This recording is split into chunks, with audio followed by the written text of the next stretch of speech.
Hello and welcome to this session in which we will discuss defense in depth when it comes to cybersecurity.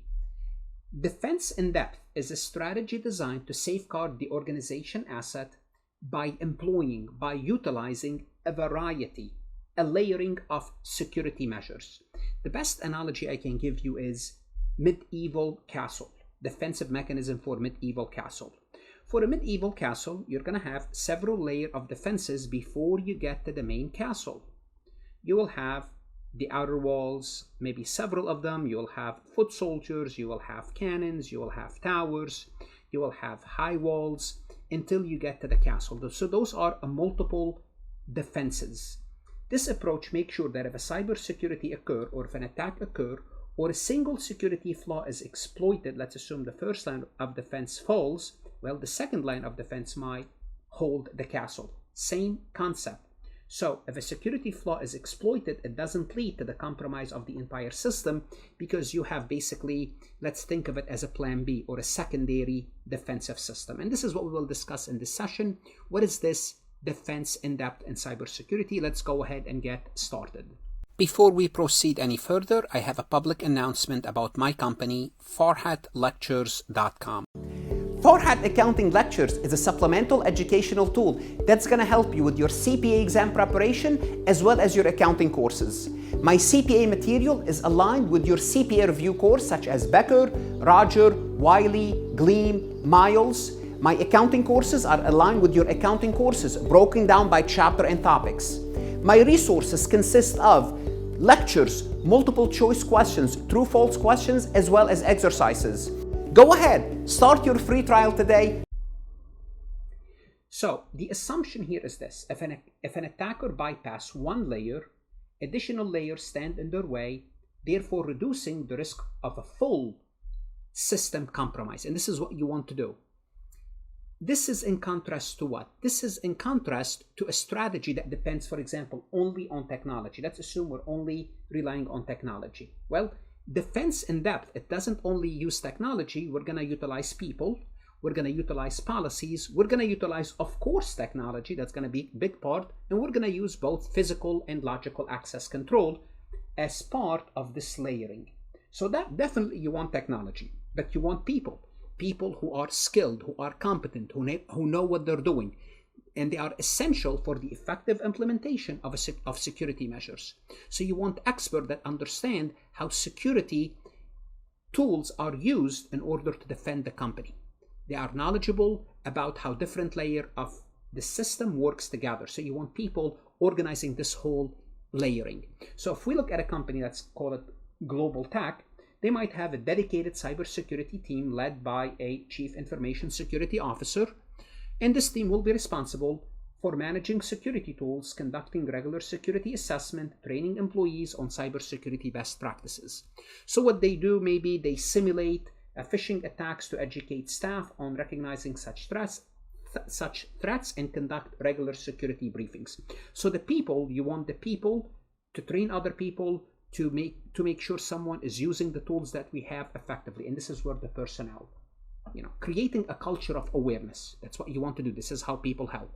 Now, obviously, people by themselves cannot protect the system. You need technology. This layer involves using hardware and software solution to protect against cybersecurity threat. Now, can you think of some technology that could help in cybersecurity? I hope you do at this point. We're looking maybe at an IDS or an IPS, intrusion detection system or prevention systems.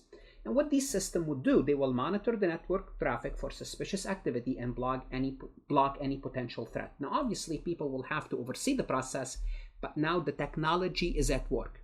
You want to have antivirus software installed on all devices. Again, this is using technology that's going to scan our system and remove any malware. You want to have a firewall. That's another piece of technology. You want to deploy it at the network's perimeter. You may want to deploy it on every subsystem, subnetwork, to regulate the traffic between, remember, the fictitious company, Global Tech internal network, and the internet, based on predefined security rules.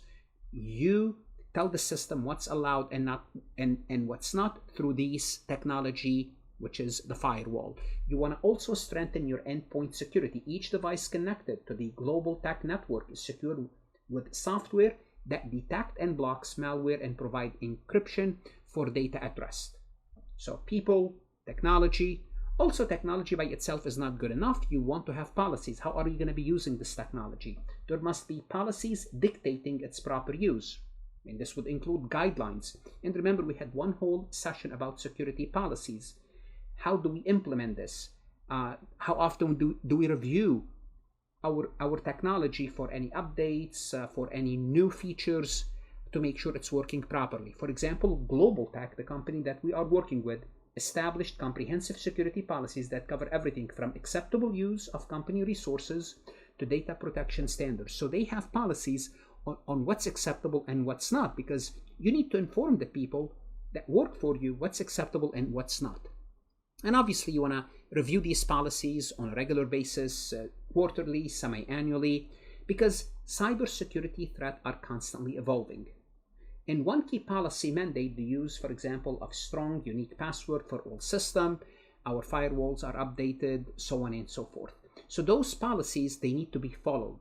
Followed by who? By the people. And those policies need to apply to technology. So you have people, personnel, technology, policies working together. We also need physical and logical control. These measures prevent physical and deter unauthorized access, physical access to the organization resources. Sometimes just by having cameras, you can deter other people, but you want to prevent them. To secure your physical premise, for example, a company like Global Tech, they would use surveillance camera installed throughout the facility to monitor any unauthorized access attempt. They might have batch control access. Employee must use security batches to enter the building and access restricted area like the data center. Not everyone is allowed. They might use biometric locks. High security areas such as servers room are protected with biometrics locks requiring fingerprint authentication to enter. This is the highest level of security. Biometric. It's your fingerprint because the area is important. So those are physical access control. Logical access control would include logical access, password, for example, implementing through software and hardware. These controls restrict access to data and system based on user roles, who can get in and who cannot based on your role. Logical access control would involve the MFA, multi-factor authentication. The employee must use MFA to access company system, especially when working remotely. What is an MFA? Well, this involves the combination of a password and one-time code sent to your mobile device. Why? To authenticate you. We might have a role-based access control, or RBAC. Access to information and system is granted based on the employee role within the company. If you have this role, you have access. If you don't, you don't have access. For example, only HR personnel have access to employee records and only finance staff can access financial systems because you have no business in the other area. And obviously regular audit. Automated system conduct regular audit of access log. Who accessed the system? We know we can go back and identify and investigate any unusual access patterns at different times, 3 a.m., they're not supposed to be there, and look for any unauthorized attempt. So a layered security system or defensive in-depth would include people, technology, policies, physical and logical access control. The whole purpose of this is to do what? Going back and protecting this castle. You don't want to have one layer of defense, you want to have 1, 2, 3, people 4, cannon 5, the high wall 6, then you have the outer walls. So you have several layers of defenses before you can attack the system. So this comprehensive approach ensures that even if attacker bypass one layer of security, they are met with additional barriers, significantly reducing the risk of a breach. Let's take a look at this multiple choice question from farhatlectures.com. A company is implementing a defense in-depth strategy. Which of the following is an example of an administrative control in this strategy? So administrative control, we have technological control, we have administrative control, we have logical access control, we have physical control. So which one is administrative? Administrative deals with people.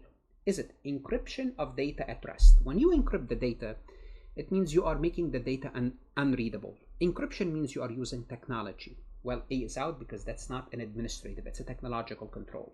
Security awareness training. When you train your employees to be aware of cybersecurity threat, that's a form of administrative control because it deals with how you administer, how you look at cybersecurity threat from your people, from your from a control environment.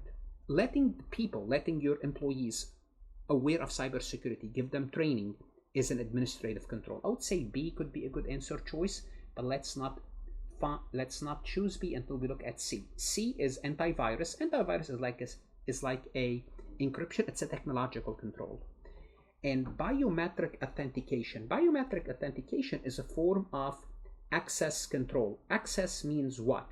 Access means, am I going to give you access or not to the system? But biometric is using a biological characteristic, like what? Like facial recognition, like your fingerprint, voice recognition, a hand geometry could be a biometric authentication. So this is an access control. It's a logical access control. So I would say, indeed, the answer is B, as in boy. What should you do now? You want to go to Farhat Lectures, look at additional MCQs, additional resources that's going to help you, whether you're studying for your CPA exam or investing for your accounting courses. Good luck, study hard, and of course, stay safe.